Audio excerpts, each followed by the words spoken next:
ARESxGOD here, and it's time to talk about SAO. And man, this episode was very interesting with hard-hitting questions, so to say, about the implications of AI in the real world. And honestly, I liked it quite a lot.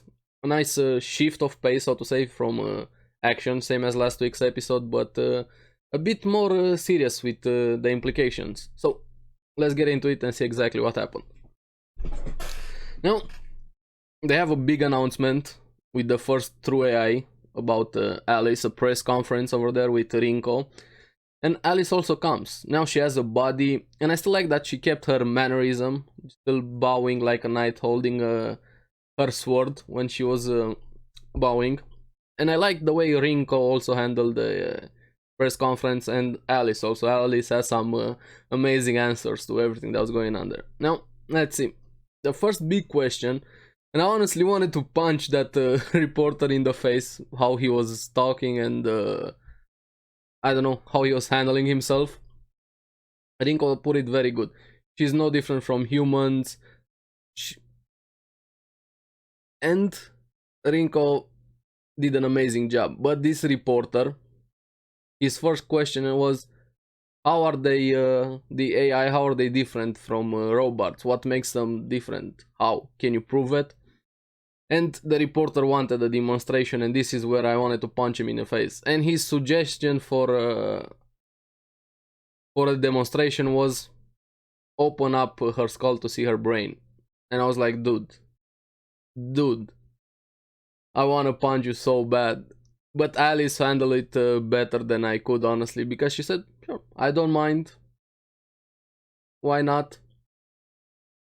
But can you prove that you're a human also? And he says, wait, how? I'm a human. How can I prove this?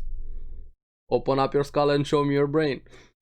That was the perfect comeback or answer to that question. And yeah, very good by Alice. Credit to Rinko also how they've been handling this. Another question was about the industry, jobs.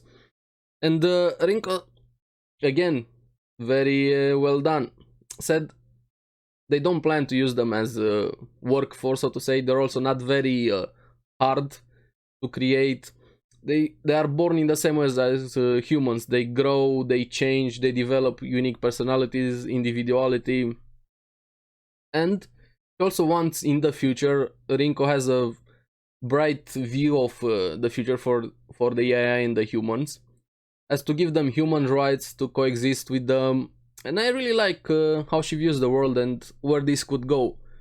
Hopefully this is gonna be the goal, but we'll see, because as you guys well know, politics and humans in general are afraid by the unknown or something that they cannot control. This is also very well put by Alice, when the reporters were very keen to the idea of humans' rights to AI. And she put a good question to them.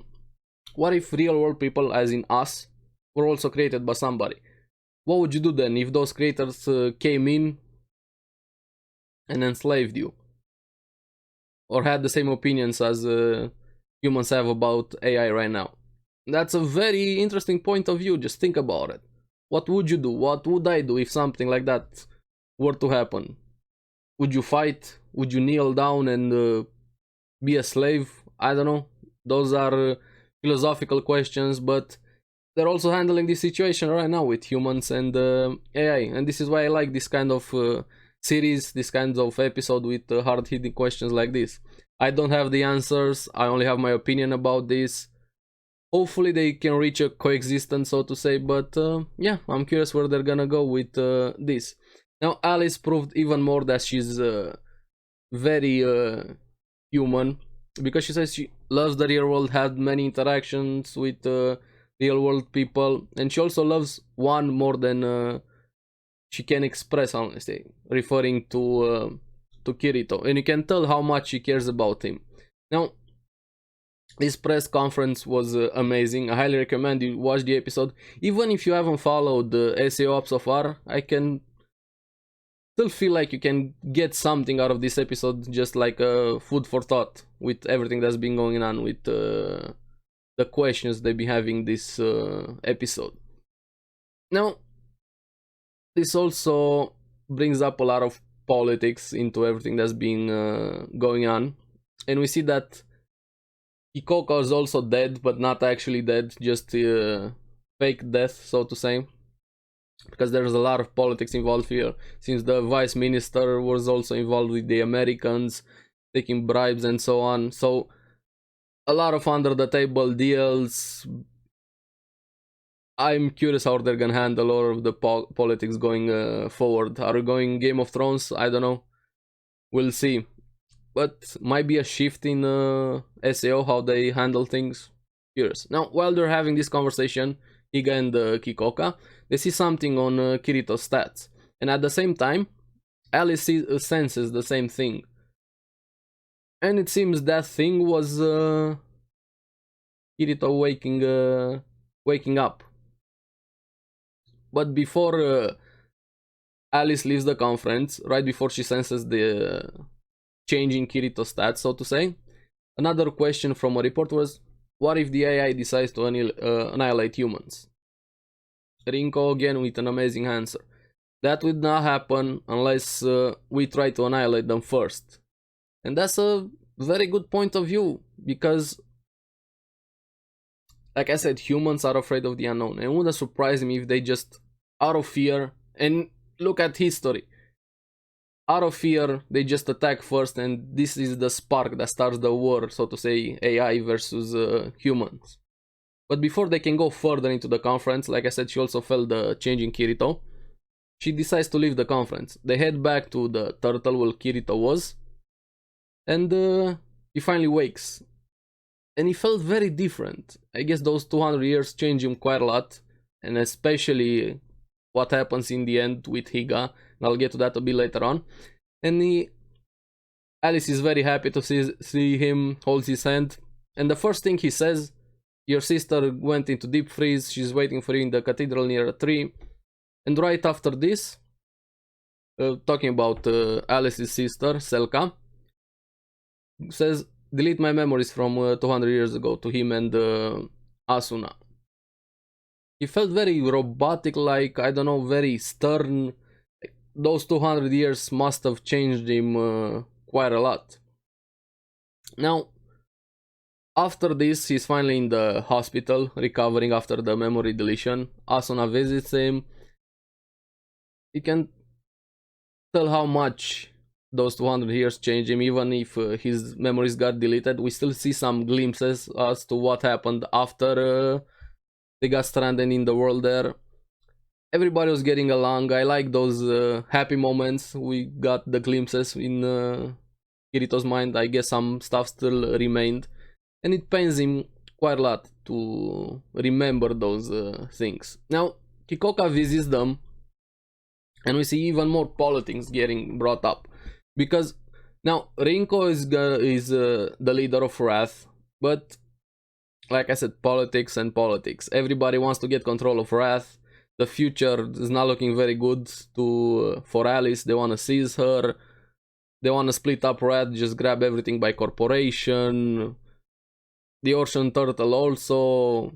A lot of stuff. Now, Kikoka has a plan or sort of hope.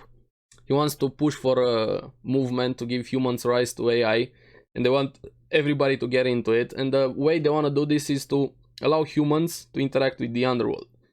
But this poses some problems, because the connection to the Underworld, like the way they connected, got cut off, and they need a new one, or even a bigger one, to allow a lot of humans to connect to that Underworld. But I don't know how they're gonna do it. And also the Seed Nexus, the VR first thing Akihiko created, will play a big role into this. And maybe this was the intended purpose for it. Kikoka poses another good question. Hopefully they're gonna make it work, so to say. I'm curious where they're gonna go. But this is where stuff get even more interesting, because Higa did something, I don't know, very surprising, so to say, or probably more like him as a true scientist would do, because he let curiosity get the best of him. He couldn't help himself. Like I said, Kirito and Asuna wanted their memories deleted. Higa was working on a copied soul, saying that a soul wouldn't be capable of handling, knowing that it was a copy. And apparently he copied Kirito. He only managed to copy him because he couldn't help himself. Kirito is the oldest person alive, so to say. He wants to know everything he's done and so on. But you can see that he was talking to Kirito, actually. You can see how changed Kirito was. And they also had this discussion in the Underworld between him and Asuna. And they decided what to do in case something like this happened. If Asuna was copied, she wanted to be deleted instantly. If both were copied, they wanted to unite the worlds to bring them together. And if Kirito was the only one who got copied, wanted to fight for the Underworld. And he stressed fight, like he put emphasis on it. And you can see how serious he is even in his voice and the way he talks, referring to Asuna as his Her Majesty. They were king and queen in that world, apparently.